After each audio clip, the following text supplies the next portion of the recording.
Tiger স্কোয়াডে pace bowling অলরাউন্ডারের অভাব বোধ করছেন নির্বাচক হাসিবুল হোসেন শান্ত। একই সঙ্গে লোয়ার মিডল অর্ডার নিয়েও আছে দুশ্চিন্তা।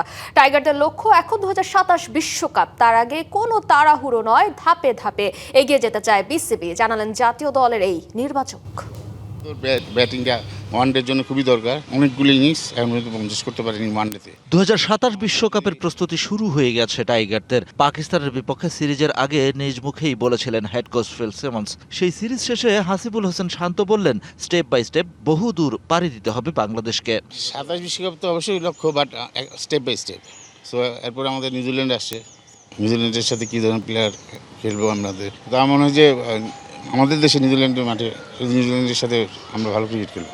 স্লাগ মিডল ওভারের দুর্বলতা কাটিয়ে উঠতে পারেনি বাংলাদেশ, স্বীকার করলেন নির্বাচক। প্রয়োজন কিছু ফাইন টিউন, সেটা হলে নিউজিল্যান্ডের বিপক্ষে আরো ভালো কিছু করবে বাংলাদেশ, তেমনটাই মনে করছেন শান্ত। যেমন আমার কাছে মনে হয় যে আমাদের স্লগ মিডল অর্ডারটা একটু তৌহিদ হৃদয় লিটনের পরে যদি একটু দুর্বল থাকে, দুর্বল যদি তার খেলাটা খেলতে পারে, একটু হলেও কাভার হবে। সাথে আসে মিরাজ, তো স্লগ ওভারে ওই জায়গাটা আমাদের একটু স্ট্রং কাজ করতে হবে।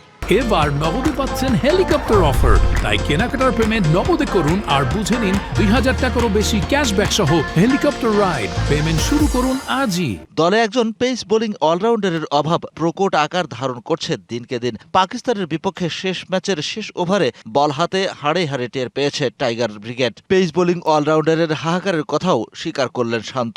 আমাদের একটা পেসিং অলরাউন্ডার গ্রুপ গ্যাপ আছে, সেটা নিয়ে আসলে কাজ করতে হবে। কারণ একজনই সাইফুদ্দিন একটু অভিজ্ঞতা আছে, যে ইন্টারন্যাশনাল ম্যাচ খেলেছে, এছাড়া কিন্তু পেস বোলিং অলরাউন্ডার কিন্তু নাই।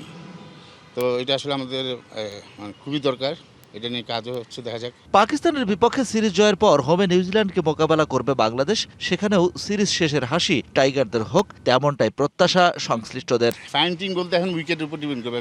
Shahan Papon, DBC news, Dhaka.